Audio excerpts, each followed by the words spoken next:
Well, happy to be here. I'll introduce myself first. So, Adam Abplanalp, I am managing principal at Cobalt PC. We're an accounting firm in Northeast Portland. We specialize in real estate related clients. Almost all of our clients are real estate owners, investors, managers, brokers, and developers. So what we're going to talk about tonight is exactly what we do day in and day out. So I'm happy to be here. I was happy to hear from you folks and to be able to be here to present. So a little bit about me. I've been a certified public accountant, a CPA, for the last 11 years. Started the firm Cobalt about 6 years ago, and followed a career in banking and financial services and risk management and a few other things. So for the last 10 years, little more than 10 years, I've been a real estate investor and managed properties for a while myself. In addition to my accounting expertise, part of why the firm and I've chosen to specialize in real estate is because it's something I grew up with and was exposed to a lot. And like I said, have been in the similar shoes to most of our clients myself in the past. So in addition to my CPA license, I have a number of other certifications, and I'm also actually a principal broker in Oregon and a managing broker in Washington. So I don't practice real estate, but I think it's important to understand the industry and to be licensed to do so that I can advise clients who are in the shoes that you all are in. So do you represent yourself when you buy deals? Well, so complicated question. So I made it sound like I've been doing this a long time, right? So I've been a Washington managing broker for 5 years, but I actually just got my Oregon principal broker's license a week ago. So it's fresh. So so I haven't yet represented myself in any deals in Oregon. All of the real estate we've ever bought is in Oregon. So I haven't ever represented myself on a deal, but I probably, I might, I don't know. It's also not what I do every day. So like, I'm a big believer in, using experts and going to experts. So, it kind of depends on what the deal would be. So, so also I'm really involved locally in it's going to sound even nerdier than Charlie's comment, but in the accounting world in Oregon, I'm involved with the Oregon Society of CPAs. I'm chair of the Taxation Advisory Committee. And I was appointed a couple of years ago to the City of Portland's Business License Appeals Board. So I serve in that capacity as well. So so everything I'm going to talk about today is fun for me to be talking about. I know taxes aren't necessarily fun for everybody, but I enjoy what I do and look forward to talking with you all. And we'll have a lot of time at the end, or hopefully a lot of time at the end for questions. I always talk faster and longer than I anticipate doing, but I hope that there will be plenty of time for questions. And I have some frequently asked questions in my presentation to get us started as well. So a little bit about what we're going to cover today. First section is is real estate tax basics. So talking about kind of general concepts, make sure we're all on the same page. I'm going to use a lot of terminology in the presentation and when answering questions. So it's important to kind of make sure we're talking about the same thing. And these concepts can be, complicated and a lot of acronyms. So I like to kind of get everyone on the same page from the beginning. And then, and we'll also talk about some of the new state and local tax developments in the last couple of years, which may apply to some of you.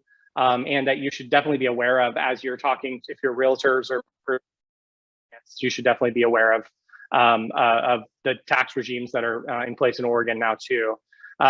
We'll talk about some tax concepts related to real estate activities specifically, how they're reported on different parts of your tax return, difference between passive and active activities, and real estate professional status we'll touch on just a little bit as well. And then the third part of my presentation, I have like 5 or 6 frequently asked questions that have come up a lot lately. These are the kinds of questions that myself and my team and my business partner, Bryant, who is listening today, he's on the line as well. We answer these questions all the time, probably once a day or once a week. So I thought we'd start out with those and then we can take open questions as well. I know it's like a one-way thing. Some of you can see me and I can see some of you, but the participants I can't, but feel free to post questions in the Q&A. I have it up on my screen here. So I'll try to answer those as we go along. But any of you who can get my attention, feel free to flag me too, and I can stop and answer questions at any point. Let's see. So just real quick, I have to put this in here in case anyone ever gets a copy of this, besides on this. I'm sure it'll be recorded probably. But the advice that I'm going to give today is correct, but it's not written tax advice within the meaning of the IRS's rules. I don't represent you unless we have a client relationship, unless you are one of our clients. I don't represent you individually. And the advice that I'm giving is general in nature. It may or may not apply to your specific situation. It's really important as we talk about tax things. It's really easy to think, oh yeah, that's me. But it's important you talk to your tax advisor, or if you don't have one, come talk to us so that we can give you advice that's specific to your individual situation. Because a lot of these concepts, apply generally, but they may or may not apply in your specific situation.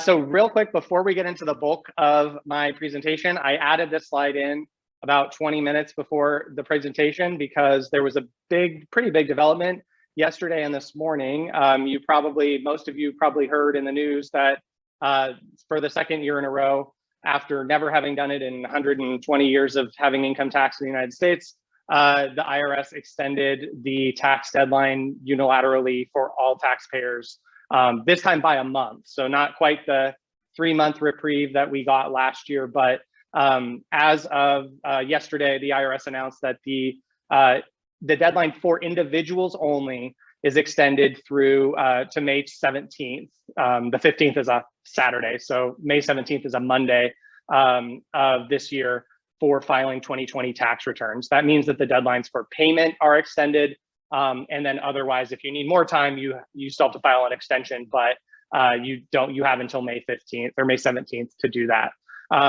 The Oregon Department of Revenue announced this morning that they'll conform to that. So Oregon's deadline will be shifted as well. But estimated payments for the first quarter, corporate returns, other April 15th deadlines for many other things are all still in place at this point. This only applies to individual taxes. And one of the reasons is the American Rescue Plan Act, which passed Congress last week and was signed by the president, changed a few retroactive provisions for 2020, including the first $10,200 of unemployment is now tax-free for individuals with adjusted gross incomes under 150,000. So the IRS is desperately begging people not to file returns that they're going to have to amend later, or that the IRS is going to have to correct later. So part of the reason for the extension is to give the IRS a little bit of time to make changes to their system and allow the filing of returns with unemployment, tax-free unemployment compensation. And the other thing that we'll talk a little bit about maybe in my presentation, but Charlie mentioned this, which is there's still a lot of legislation pending in Oregon. My office is tracking 8 or 10 tax-related bills in the Oregon legislature that would be retroactive to 2020, that would change the tax law as applies to 2020 for Oregon purposes. Some of them are good, some of them are bad, some are neutral, but they would still require changes to tax returns. So if you are, if you're a more complicated taxpayer, definitely be talking to your tax advisor about whether this year might be a good year to go on extension. If for no other reason than to make sure that the law is not going to change after you file your returns, because amending your returns, is possible, but it can be costly. It takes time and can be something that you're not planning on in your tax advisor. So the one thing that Charlie mentioned, which is nice about landlord-tenant bills that are going through the legislature, is that they have this drop dead date for having to have a hearing scheduled by tomorrow. Unfortunately, that doesn't apply to bills that originate in the Revenue and Finance committees, which are where all the tax bills originate. So we really have until July to know what the tax law for 2020 is going to be in Oregon. And like I said, I'm involved a lot with advocacy for taxpayers for, kind of ease of tax administration. And one of the things that has really behooved Oregon over the last 10, 12 years is that it's been really closely connected to federal tax law. That's one of the things that's on the table to potentially take away, is the connection to Oregon tax law, or of Oregon tax law to the federal law automatically, which would require a lot more complicated adjustments to Oregon returns that we don't have to think about today. So Definitely a lot kind of on the radar there. And like I said, if you do have a more complicated tax situation, it's something to be aware of. So I just wanted to throw that in because that's something that I hadn't planned on talking about, but I know it's important since it's kind of late breaking news. So the first part, like I said, kind of some income tax basics. And like I said before, feel free to stop me, ask questions, or post them in the Q&A, and I'm happy to answer them as we go along. So this is going to sound really straightforward, but tax is based upon taxable income. So that's how we say it in the accounting world. Sounds pretty straightforward, but it's obviously a little more complicated when you figure that out. But how do you get to taxable income? And there's this equation here on the screen, which is like how I like to think about it. So you've got gross income. So that's all the income from wages, from rentals, from dividends, from interest, from businesses, all of the sources that you might have it. You report adjustments to gross income. Adjustments are things like retirement contributions, things that reduce gross income. So retirement contributions, half of the self-employment tax, interest on student loans is an adjustment. So all of those things are made. Those are what we call above the line adjustments, because you subtract those and then you get what we call adjusted gross income. And that's the line in this instance. So AGI, or adjusted gross income, is a really important number. It's the trigger for many of the thresholds and limits under the tax law, both locally and federally. So adjusted gross income, or AGI, is all of your income less, and your gross income is already going to include business deductions. So like if you're a broker and you have a business, you have gross commissions that you have, less your business expenses is your net income from your business, or your same idea for a rental, net income from your rental. That's all part of a gross income already. Less your adjustments is adjusted gross income. Then below the line, we have deductions, and these are personal deductions. This is your itemized or standard deduction. So the standard deduction went up. It went up a couple of years ago substantially. It doubled, and then it's been going up with inflation over the last couple of years. So that's your standard deduction, or you choose to itemize your deductions, and that's where you get to deduct things like mortgage interest on your primary residence, property taxes on your primary residence, state and local taxes that you pay, charitable contributions, medical expenses over the limitation, things like that. So all those add together, and those are your itemized deductions or standard deduction. Whichever one of those is higher is the one you want or you get. And so you deduct that from your AGI. And then the other deduction is qualified business income deduction, which we'll talk about more in a minute. That's new for the Tax Cuts and Jobs Act of 2018. And then that equation gets you to taxable income. And then based on that taxable income, you determine how much tax you pay. And this follows, if you look at the right-hand side here, this is an older version. They've made it a little bit longer each year for the last couple of years. This is the 2018 version when they first shrunk it all down to the postcard size. But you see here, you've got the form itself follows this same logic. So you've got adjusted gross income here on line 7, and you have your standard or itemized deductions, your QBID, qualified business income deduction, and that's where you get taxable income. So tax rates vary depending on the type of income that you have. Most income that you're going to think about, whether it's from a business, it's from a rental, or it's from wages, is all going to be considered ordinary income. That's the normal type of income. And that's taxed at ordinary income, which are the highest of the rates typically. Capital gains are taxed at favorable rates, slightly lower rates. And capital gains are things like gains from selling stock that you've held for a long period of time, more than a year. Gains from selling real estate that you've held for more than a year. That's pretty much, those are the big ones. I mean, selling businesses, selling other things. It's usually, they're always triggered on selling something with an asterisk, for sometimes they're triggered by other things. But in general, it's related to ownership of capital assets. Those are taxed at, like I said, lower rates, as long as they're long-term capital gains. Short-term capital gains, those for property held less than a year, are taxed at ordinary rates typically. Qualified dividends are a special type of income that comes from corporations that have already paid tax on that income and then distribute it to their shareholders as dividends. These might be dividends you get from your Nike stock. These might be dividends you get from a closely held corporation. Those are taxed at a favorable rate as well, in recognition of the fact that they were already taxed at the corporate level.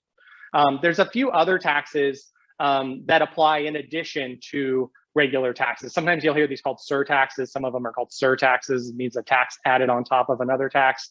And then some of them are separate taxes. But these are all ones to be aware of that come up in the real estate world pretty often. The net investment income tax is also called the Medicare surtax. It's an extra 3.8% tax on certain investment income, including capital gains, includes dividends, interest, and capital gains. It's only triggered when your income, your AGI is a certain threshold. So typically for most people, even if you don't normally pay it, you might pay it on a capital gain because that's going to boost your income up enough to have a higher AGI. But otherwise, it's not really too much of a concern, except for, higher income individuals will pay that on their investment income. And then the self-employment tax applies, that's what it sounds like, when you're self-employed.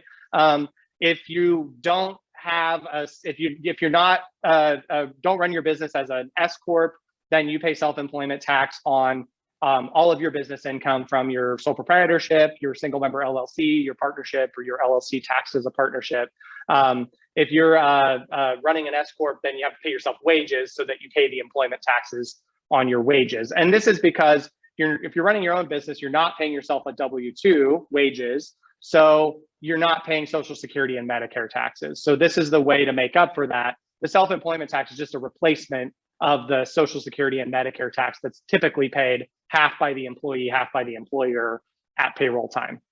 And then the alternative minimum tax really doesn't apply too much anymore. It kind of was really stripped down and eliminated for most individuals as part of the Tax Cuts and Jobs Act. But it still does apply in certain situations, mostly higher income individuals. It's basically an entirely separate tax system that has different rules that apply, that if you make enough money that your AGI is high enough, you have to calculate your liability under both systems. You have to pay the higher of the two. So for most people, the regular tax system, the one I just talked about, still applies and is still going to be the higher of the two. But every once in a while, someone triggers the AMT and they ended up paying a little bit more in the alternative minimum tax category. So that's federal. And then, like I said, for Oregon purposes, Oregon tax is generally based upon federal taxable income. So Oregon system is tied to the federal definition of taxable income right now. Fingers crossed that doesn't change. But currently the law ties it to the federal definition of taxable income, which means that there's really very few adjustments that need to be made between between your federal return and your Oregon return, which is why it's kind of a non-issue for calculating it. Or a few differences. Oregon doesn't follow the qualified business income deduction, which I realize I haven't told you what that is really yet, but you'll see it. There's a slide in it coming up soon. So Oregon doesn't have the QBID, but it does have kind of an alternative, which is a reduced tax rate for certain qualifying pass-through entities. If you have a business, an S corp, a partnership, whatever, that has at least one, and it applies to sole proprietorships too, but any business that has at least one employee who worked in Oregon more than 1,200 hours, you qualify for the reduced rate for your business income. And so that's kind of what the QBID does on the federal level. It's the same idea. It's basically you pay less tax on business income. So Oregon didn't want you to double dip. So they disallow the QBID, but we do have the qualifying pass-through entities rate. And then I have a question mark here, but the big whether to disconnect from the federal allowances that were made as part of the CARES Act last year, part of one of the first or the second big coronavirus relief act, which established the Paycheck Protection Program and a bunch of other things, also changed federal tax law quite substantially for certain taxpayers related to carryback of net operating losses and excess business losses and business interest. That the Oregon legislature is, I would say, seriously considering disconnecting from those rules, which would require recalculation of a lot of components for Oregon tax. The one other thing in Oregon is that Oregon just has one set of tax brackets. It starts at, I'm not gonna remember probably, but I think it starts at 7% is the low end, and it goes up to 9.9% So it's a pretty small range, but that applies to all types of income, whether it's capital gains, whether it's ordinary qualified dividends, or whether it's ordinary income. All of those are taxed at the same rate for Oregon purposes. The rates are graduated based on your adjusted gross income, or your taxable income. So local taxes, and this is the stuff I love talking about because a lot of people don't know about them. I hate to be the bearer of bad news that there's more taxes that you have to pay, but it's important to know the systems in which you operate. And since we're, most of our clients are in the Portland metro area or own property in the Portland metro area, these rules apply to you. So City of Portland and Multnomah County have for years, probably about 30 years, had a combined business tax system. So there's two taxes. The City of Portland has a business license tax. Multnomah County has a business income tax. Combined, they add up to about 4% tax. And that's a tax on net income from any individuals or businesses who are, and I put it in quotes because this is the key definition, doing business within the city or within Multnomah County. Those boundaries are not quite the same, but they're pretty close. You'll hear me say city or county interchangeably. They're not quite interchangeable, but for most intents and purposes, most of the City of Portland is in Multnomah County, and a majority of Multnomah County is within the City of Portland. So, so what does doing business mean? That's a really tough question a lot of the time. For brokers or property managers, it's based on a couple of factors. One is where you normally operate, so where your office is located. And it can be based on the location of the property that you're selling or managing if you're a property manager. If you're performing work there, if you're meeting maintenance people there as a property manager, if you're meeting, if you're showing the property as a broker, meeting people for inspections, things like that. The City of Portland and Multnomah County use some kind of archaic, for lack of a better word, rules in determining the location of business activity. Most jurisdictions, federal or nationally, have moved to using a definition that's based on where the customer is located. Like you think of, when you buy stuff from Amazon, they pay taxes based on where the customer is located, typically for sales taxes and things like that. For income taxes in the City of Portland and Multnomah County, it's based on where the work is performed. And that becomes a very interesting question for property managers, for brokers. Am I performing the work at my office? Am I performing it at the property? Is it some combination of the two? Oh, what about my brokerage that has 3 offices? Which office did I perform the work at? Which work counts? Which work doesn't count? There's a lot of questions there. So if you have an office in the City of Portland and all the properties you sold this year in the City of Portland, it's a really easy question. 100% of it was in the City of Portland. But if not, both of those things are not true, it becomes a lot more complicated question, and one that you're going to want to talk to your tax advisor about in your specific situation. For rentals, it's a little easier because it's based on the location of the rental. So whether you live or your business is located in the City of Portland or Multnomah County or not, if you have rental property, if you own real property in the city, they have jurisdiction to tax you, and you are subject to the tax. The City of Portland, Multnomah County taxes, like I said, are based on business net income. There is additionally, you've all probably heard about it, a $60 per year residential rental registration fee, RRR fee, payable to the City of Portland each year. You file that and pay that with your City of Portland and Multnomah County tax return. The city's revenue division administers both programs on behalf of the county, respectively. Looks like there's a couple of questions. So if we only do part of our business in Multnomah County, is that the only income we have to count toward the county tax? This person says my business is out of Washington County, meaning I assume located in Washington County. Yes, so only you would apportion your activity between the city and between what's within the City of Portland, Multnomah County, and what's outside of the City of Portland and Multnomah County.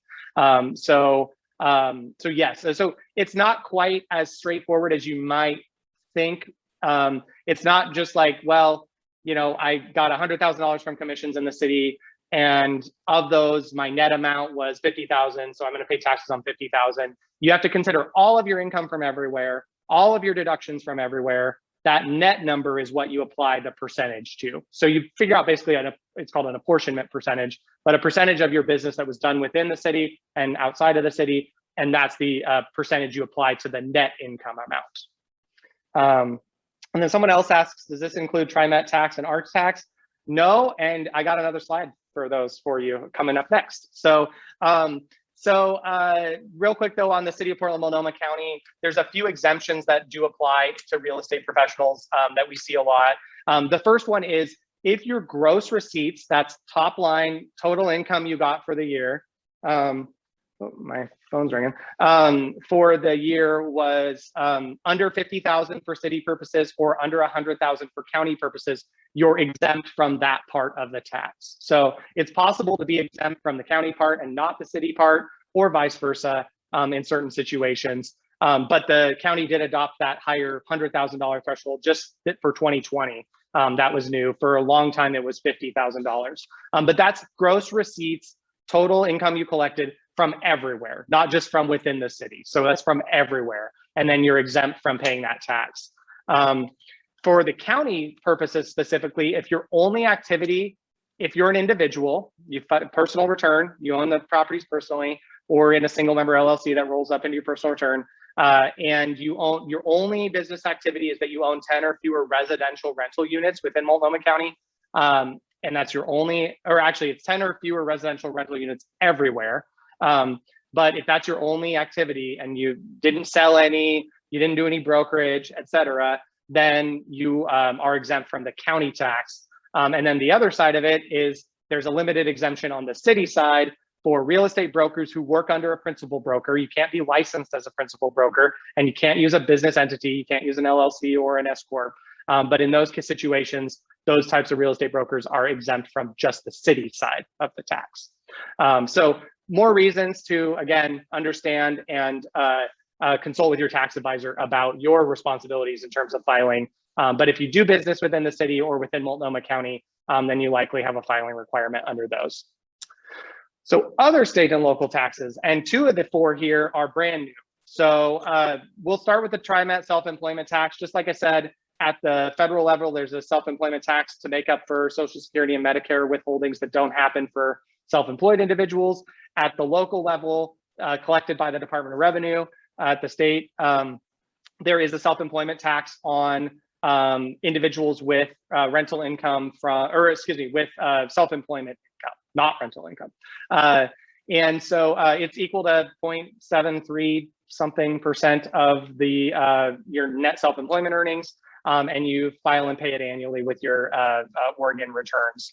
And again, it makes up for the fact that on normal wages, there's an employer tax for TriMet purposes.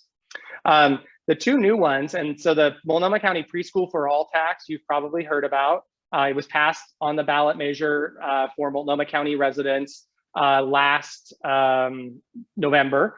It applies only to individuals with income over 125,000 or 200,000 joint. And that's from all sources within Multnomah County, or if you live in Multnomah County, it's from everywhere because you're a resident and all your income is considered sourced to Multnomah County. It's 1.5%, I think, and there's an add-on, don't quote me on it, I think it's another 1.5% maybe, for individuals with income over those higher thresholds of 250 and 400,000 for joint returns. You're going to file that with the city of Portland as well. Lucky them, they got to administer all these new taxes as well. So you'll have another city of Portland tax filing requirement if you're over those thresholds starting in 2021. And if you are a high wage earner, that's over those thresholds, you'll start to see withholdings from your paycheck probably this year, but mandatory required by next year. For Metro, so the Metro District does apply to everyone in this. I know you all are on the West Side. I mean, it's the West Side Investors Network, so I'm assuming a lot of you are on the West Side. The Metro District, if everyone's aware, covers the whole, well, most of the Portland metropolitan area. So it's most of Washington, Clackamas, and Multnomah counties. There are carve-outs and there's parts that aren't part of the Metro District, but in general, it follows the urban growth boundary throughout the whole metro area. About a year ago, in last May, there was a ballot measure that was passed by Metro residents to implement a supportive housing services tax. That's a 1% tax on both individuals and businesses. For businesses, it only applies if the business has gross receipts, of over $5 million. But for individuals, it applies to any individual with income from all sources attributable to Metro that's over 125,000 for single filers or 200,000 for joint filers. That's effective also for 2021. You'll file a tax return annually starting in April of next year, again with the city of Portland. And again, prepayments are required and withholdings are optional, but there are penalties if you need to have withholdings and you don't elect to have them. Most employers in the Portland metro area will probably be able to support withholdings for both the preschool tax and the supportive housing services tax probably by mid-year this year, because they're both in the process of implementing those taxes. But those are things that apply even if you're not in the city of Portland, even if you're not in Multnomah County, to a lot of people in these situations. And rental income is fair game for these taxes, just like income from any other source.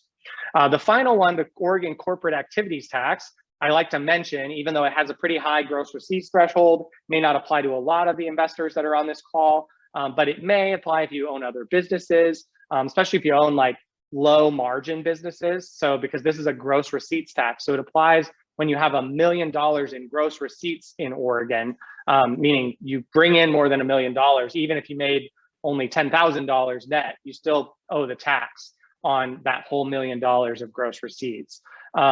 It sounds like it only applies to corporations, but that is false. They named it really poorly. It applies to all types of businesses. It applies to individuals. It applies to rental properties. It applies to corporations and operating businesses as well. And it's the unique part of it is for determining this $1 million threshold.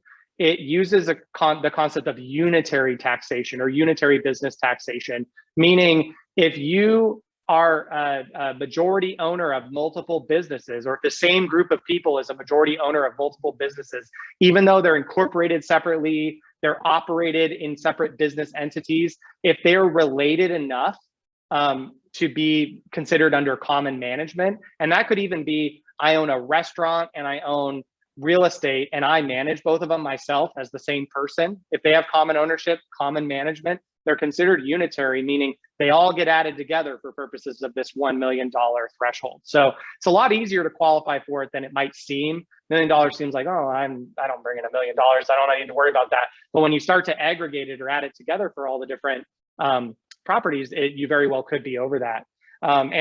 Someone, George, asks, I hope it's okay to call him out on it. It's a good question. If you flip one house that sells for over $1 million, does that mean you have to pay the tax? And yes, it absolutely does. Or it means you may have to pay it. So the one kind of saving grace with the CAT, it's technically not a gross receipts tax. It's a modified gross receipts tax.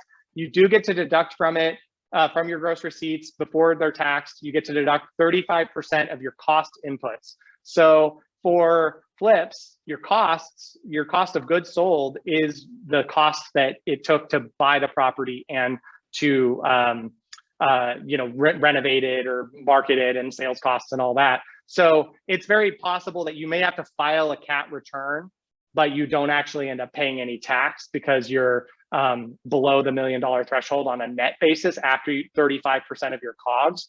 But it doesn't take much. I mean, $1.5 million flip, and you're probably going to owe some CAT tax under that program. So the nice part is the $1 million is an exemption from the first.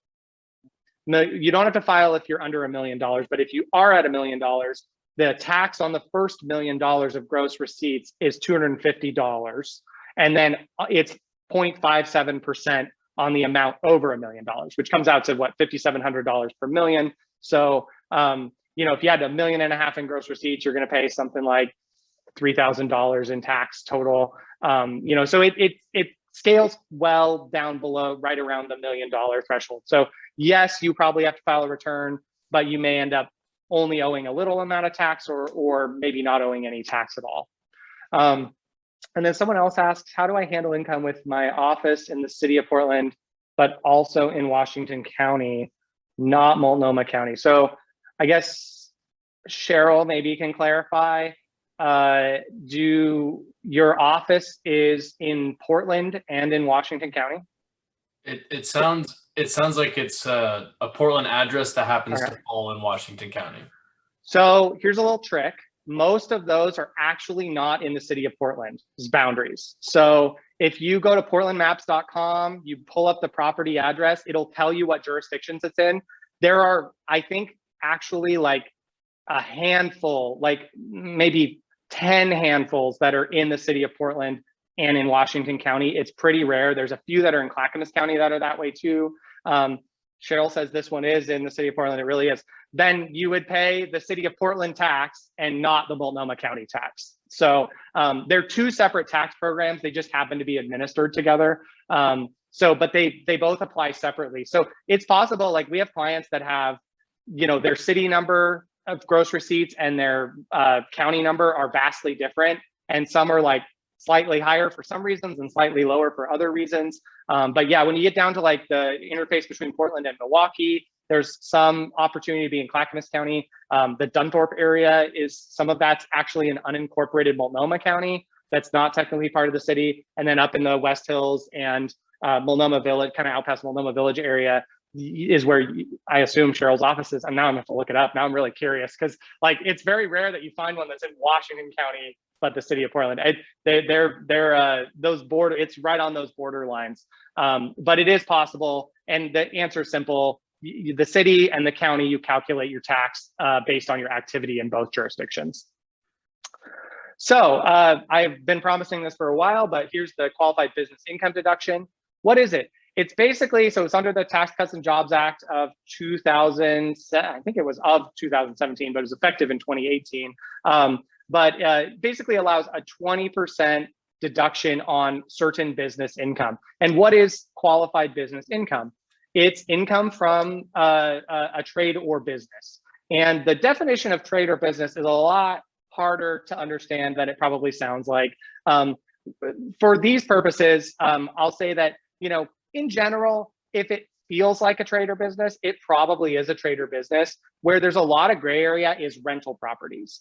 And so to address this, the IRS came out with what they call a safe harbor for rental property owners to have their activities, their rental properties, qualify as a trade or business without having to meet the sort of like common law, case law definition of trade or business, which is really complicated and frankly hard to understand, even for accountants, because it's been interpreted by different courts throughout the country differently, and sometimes in the taxpayer's favor, sometimes in the IRS's favor. And so it's complicated, I guess, is what I would say. So this safe harbor helps to uncomplicate things for rental property owners. Basically, the three elements of the safe harbor, and a safe harbor is basically the IRS has said, if you meet these requirements, we don't really know if it's right, but we're not going to challenge it. We're going to let you have it if you meet the requirements that we set out in this IRS notice. So a rental real estate enterprise is any one or more rental real estate properties that are either commercial or residential. Each commercial and residential are their own rental real estate enterprises. So they can't cross over. You can't add them together. But you can consider all of your properties that you own or that you have an ownership percentage in to be one rental real estate enterprise under the safe harbor rules, as long as they're all residential or they're all commercial, or you have two enterprises, one for each. So each enterprise has to meet the following requirements. It has to maintain its own books and records. It's unclear in the IRS guidance, but it probably means you have to keep separate accounts, personal accounts. You definitely have to keep separate records. If you have a property manager doing it for you, that probably counts. So you're probably okay there. There has to be at least 250 hours per year of rental services expended in respects to that enterprise. So what are rental services? It's the definitions on the right-hand side here. And it's a lot broader than the definitions for other purposes, for passive active rules and other things. So rental services can be performed by anyone, owners, employees, contractors, your property manager, your maintenance guy, whoever can do these. But it's all of these activities that are, day-to-day rental activities. It doesn't include travel related to going to your properties. It doesn't include administrative duties. It doesn't include arranging financing.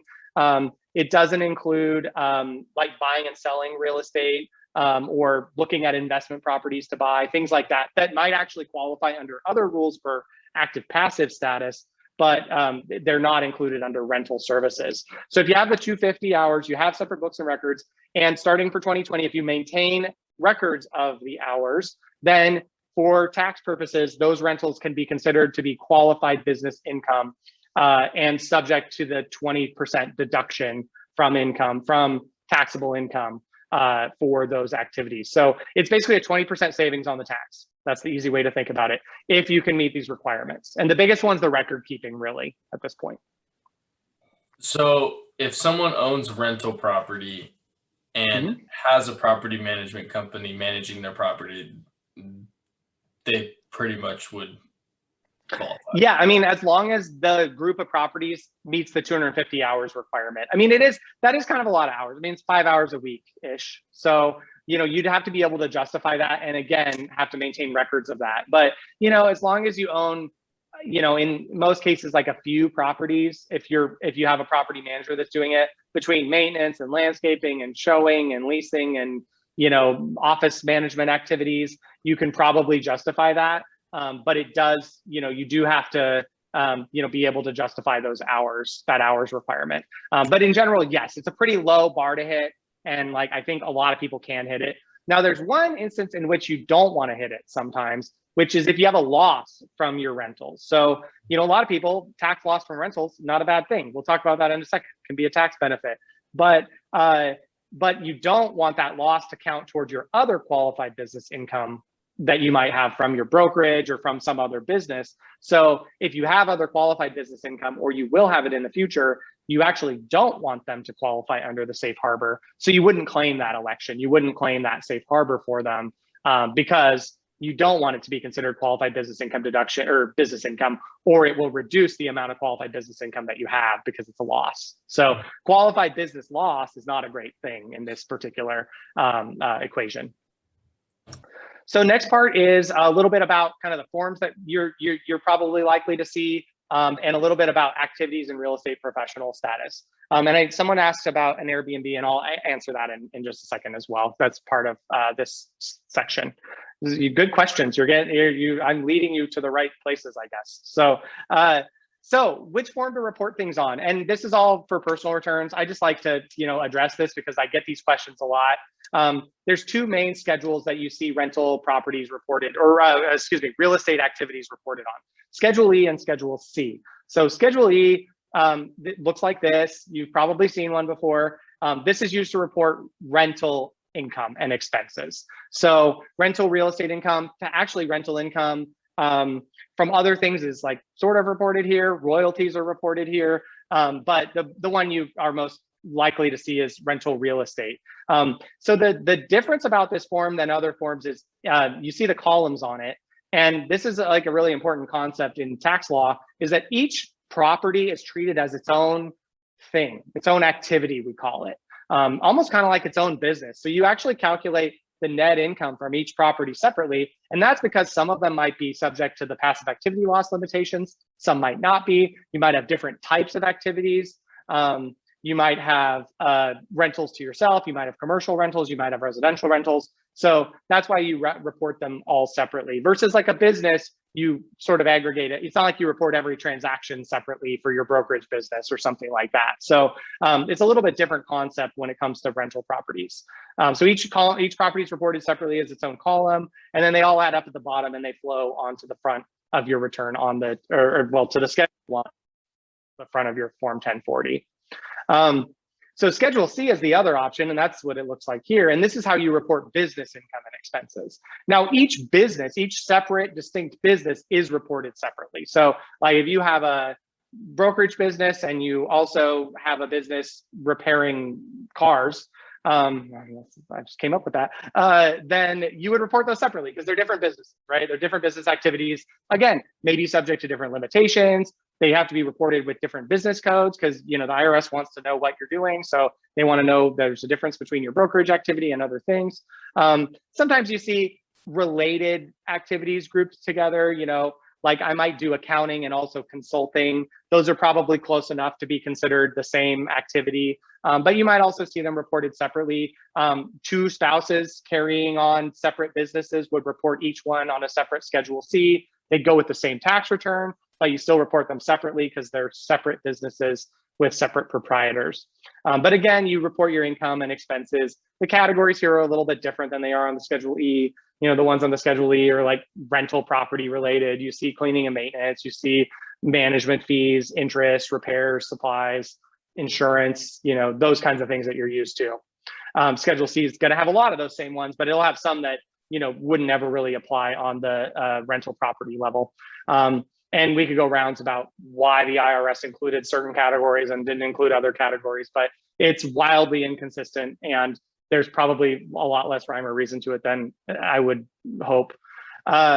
So that's where you're going to see most real estate related activities reported, either Schedule C or Schedule E. Now, what if you have an LLC that you have a partner in with like a rental property?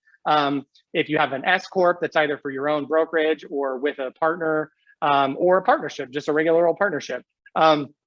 Those are called pass-through entities, and those get reported on their own tax return for the entity. But then the net income from that just gets split up by ownership percentage, or by however it's allocated between the partners or the owners or the shareholders of that entity. And then that gets reported on your personal tax return. So we call these pass-through entities because the income and deductions maintain their character. They maintain the type of income they are. If it's qualified dividends, then when it comes through to your personal return, it's qualified dividends. If it's capital gain, it maintains that character when it comes through. And then the owners pay tax on their individual returns because that gets figured into their AGI and their taxable income on their individual returns. Things like the qualified business income deduction, those pass through as well. So same idea, those pass through to the individual returns where that's calculated. You know, the important concept there is like you might be 50-50 partners with someone in a property through an LLC, but what the tax you pay and the tax that they pay at the end of the day might be vastly different, because you might be making $1 million from your day job and they might have no other income. And so they're going to pay a lot less tax than you are, even though it's the same income coming in from the same partnership or the same LLC. I like to mention this, even though I realize I'm talking pretty fast now. I got time. Accidental partnerships, we like to call them around our office, comes up a lot. Any two people or more working together to run a business, to share income and expenses, or to own a property together, by default is considered a partnership under the tax law. The definition of what's a partnership is really broad. You don't have to have a partnership agreement. You don't have to file anything with the state. You merely have to agree that you're going to run a business together. We've seen this with a number of different types of businesses. We've seen it with a lot of real estate related businesses, maybe brokerage business where you decide to go into business together. You have maybe what you think is maybe an informal arrangement to share income and expenses. That's probably considered a partnership under the tax rules. There are some limited exceptions for tenancies in common, which are really common in the real estate world, where individual owners own percentages of a property in their own names or in their own LLCs or in their own disregarded entities. There are exceptions for that where it's limited to the this is what the IRS says, mere co-ownership of rental real estate or of real estate. But things like managing the property yourself, things like exerting control, things like having unequal liability for the property. There's many components of the exception there that can result in it not falling under that exception as a partnership. So why does that matter? There's two reasons. One is because partnerships have to file their own tax returns. Even though, like I said, all that stuff flows through to the individual owners, they still have to file their own tax returns, and there's significant penalties for failing to do that, especially if it's, you discover it years later and it's untimely. There's per partner penalties for that. But the most important one that we see, and we see this probably once or twice a year where it comes up, is related to 1031 exchanges. And those of you that are versed in 1031 exchanges or have gone to classes, you've seen Toya Butler talk about it. One of the key principles here is that the title going in and the title coming out have to be the same, right? You've probably heard that many times. You know, it has to be the same, vested in the same entity, vested in the same taxpayer. Well, it's got to be the same taxpayer. It's got to be reported on the same tax return. And a partnership is a different taxpayer than an individual. And so if you accidentally create a partnership as part of a tenancy in common arrangement, where maybe you don't share in the liabilities equally, maybe you don't share in the profits equally or in relation to your ownership percentage, then that creates a partnership. And then that means that the title coming out of the 1031 exchange is not in your names individually as tenants in common. From the IRS perspective, that's in a partnership, and that's a different taxpayer, and it's not a valid 1031 exchange. So that's a really important reason to talk to someone like Charlie when you're if you're gonna do a tenancy in common. There are such a thing as tenancy in common agreements that can help to outline those responsibilities. And more importantly, you gotta treat it under the rules that the IRS has and make sure you're staying within the bounds that the IRS says you can to avoid it being treated as a partnership. So a little bit about active versus passive activities. So certain limitations apply to passive activities, especially related to real estate. And basically the point is you can't use losses from activities that you don't actively participate in to offset your other income from wages, from a business, from other active sources. So really, you know, active versus passive is pretty much like it sounds. Like passive is like, you know, I'm the like a silent partner is passive usually, right? It's kind of like right in the name. But you know, holding rental properties for a long period of time, typically considered a passive activity. Holding stocks for a long period of time, having capital gains, that's a passive activity. You're not actively pursuing a trade or business while you're doing it. Versus flips are pretty much always an active business, right? Because there's activity going on. It's about more than just return on investment over time.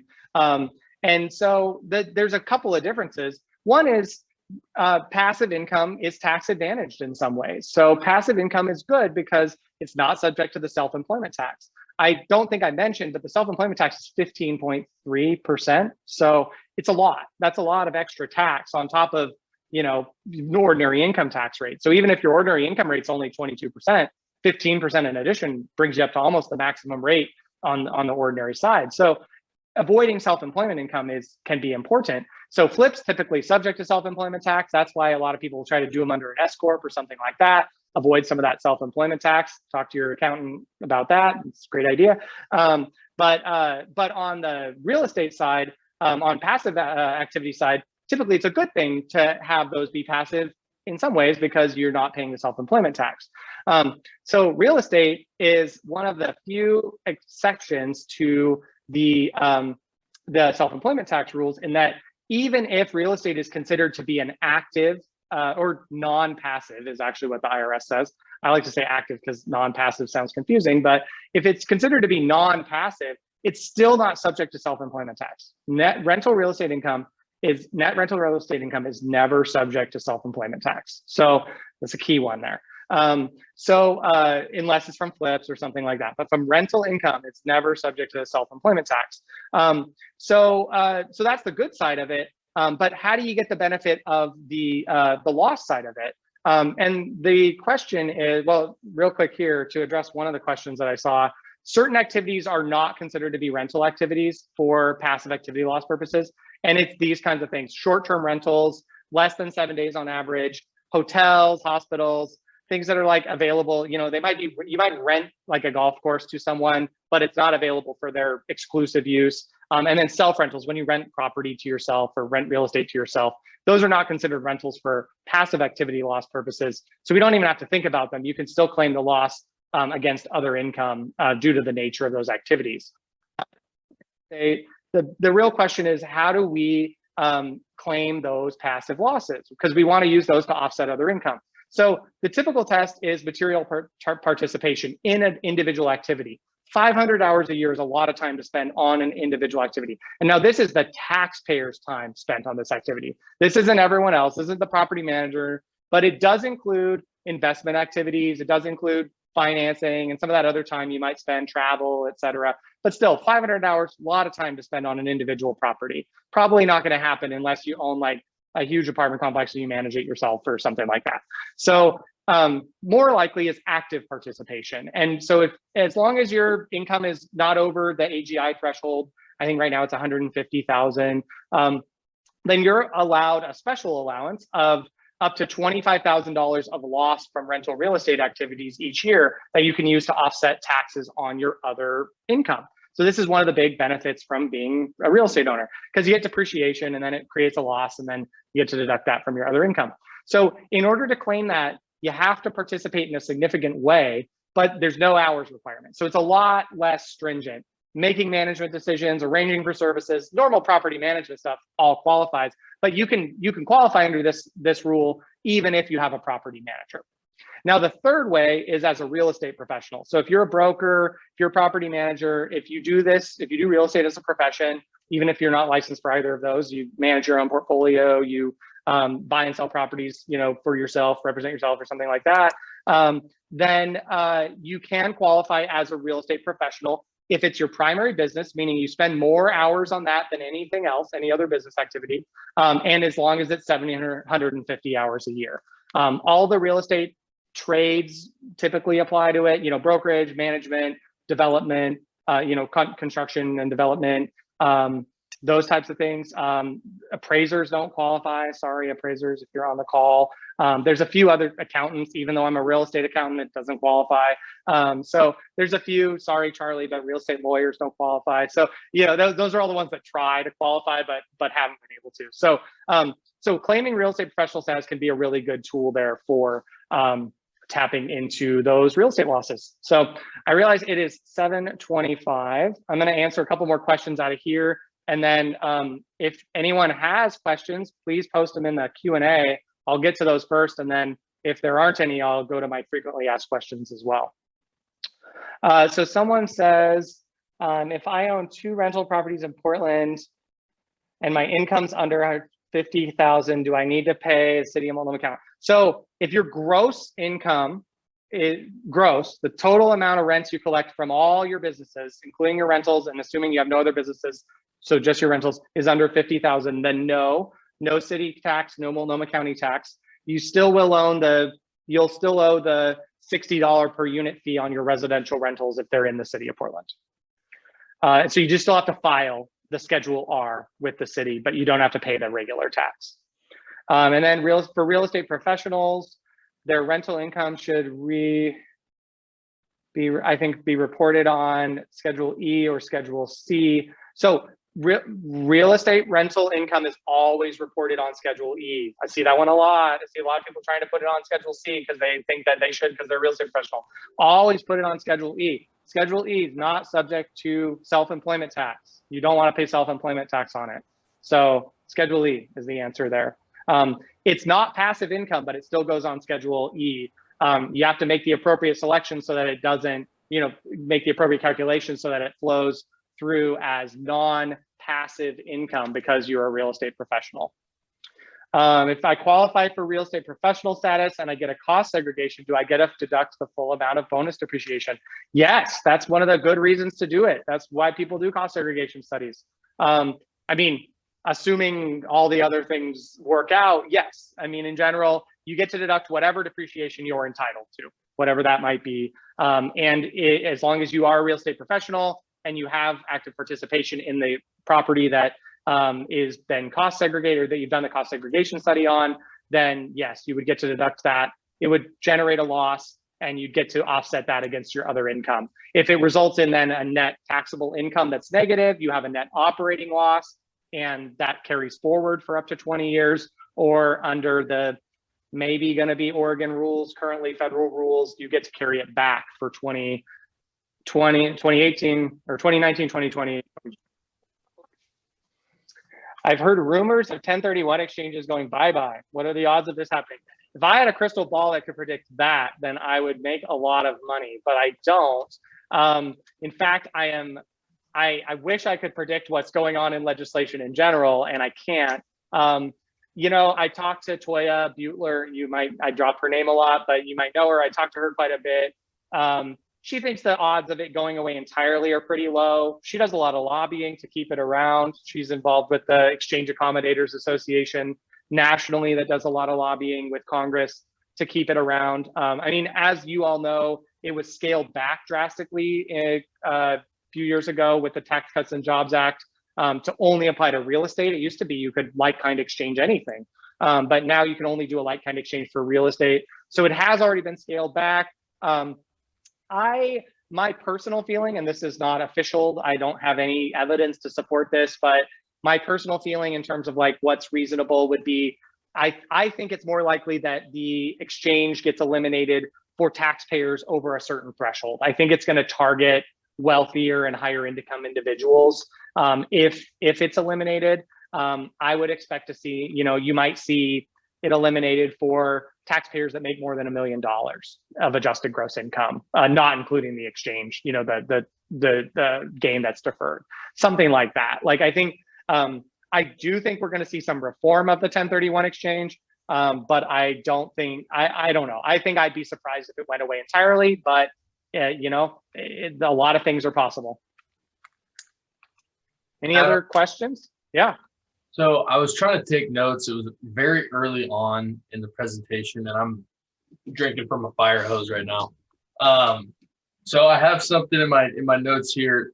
So you said something about a corporation has to have at least one employee that works 1,200 or more hours, and they get some sort of benefit. Can that employee be the owner if they pay themselves W-2 wages? So no, not so. This is the Oregon Pass-Through Entity Reduced Tax Rate. It only applies if it's 1,200 or more hours worked by a non-owner. It can't be the owner, and it can't be the owner's spouse. And I'd have to go look if it can be like a child of the owner. It may be able to be a family member, but it definitely can't be the owner or the owner's spouse. I know that. So, but yes, if you do have that person, it has to be 1,200 hours worked in Oregon and paid for it. And they have to, and then you qualify for the lower rate on that. So, and it does apply to all taxpayers, not just corporations. It applies to S Corps, LLCs, partnerships, and sole proprietors as well. Looks like one more question stuck in there. When buying property for self, can the buyer's commission go to closing costs or down payments? Good question there. So yes, so you can potentially, so if you're doing it, so it depends on the specifics of the situation. I always hate to give that answer because no one is ever satisfied with that, but it does depend on the specifics. If you're given an ownership percentage in exchange for giving up a portion of your income, then that's going to still count as income to you. If you have a reduction in commission, then that would just affect your basis in the property. You don't have to claim it as income because you never got the income. You negotiated a reduction in costs that you would otherwise have to have paid, but you would have paid it to yourself in a sense anyway. So it would be basically a reduction in the sales price is how you would how it would come through on the closing statement, or how it would be accounted for. So yes, I mean, presuming that Terry will let you do that on the closing statement, or whoever you're using for title, then yes, like that should be feasible. Cool. And then I got one more, Terry, if I have a second. When we are recording our active hours, can we stop when we hit the 250 or 500 hour threshold, or do we have to continue recording? That's a good question. I guess you really only need the number that you need. I would keep going. I mean, if you're already going to the trouble to have a log, I think the IRS kind of expects the log is going to be consistent or complete and consistent. If you've got enough, then you can probably stop. But if I were you, I would just continue recording your hours. You may hit the 750 and get to real estate. Presuming you don't have a full-time job as a doctor or doing something else. So I think there's benefit in continuing to record your hours, but strictly speaking, you have to meet the requirement, and then your record keeping requirement stops there. Cool. Okay. All right. Well, thank you, Adam. It was awesome, wonderful information. We appreciate you so much. And especially now with tax time, this was great timing for all of this. So yeah, glad I could be here. And like I said, if you have more specific questions for your situation, feel free to reach out to us. My team, we do initial consultations for free for any real estate related clients that are interested. This is what we do every day, day in and day out. So we like doing what we do. We have a lot of fun doing it, and would love to talk to you if there's things that we can help with in the future. I know this is the first time that I have ever felt pumped up about taxes. So I want to shout out your presentation one more time. I did it. And thank you again for presenting this evening. Absolutely. And I'll probably have to get on the calendar for somewhere in the near future. Absolutely. Well, there's so much involved when you have an Airbnb or when you have a rental, or I personally have an Airbnb. I'm like, what does that entail? I don't really know. So because a lot of us are new in this, so we're trying to figure out exactly where to go and what we need to know. So thank you for clarifying on so many of these points. And Trent, thank you too, you and your team, for helping us with this. And let me know if any of you out there need some help with marketing. That's what I'm doing too over at Lawyers Title, and we would love to close any of your transactions as well. So reach out to me. Happy to help you. And Adam and Trent, thank you so much. And those of you that are realtors should be receiving your credit hour within 24, 48 hours, something like that. So the next day or two. Okay. Awesome. Thank you, Carrie. Everyone have a great rest of your evening. Adam, thank you so much again. And Charlie, I appreciate you presenting as well. Have a great evening, everybody. Thanks again, guys. Bye.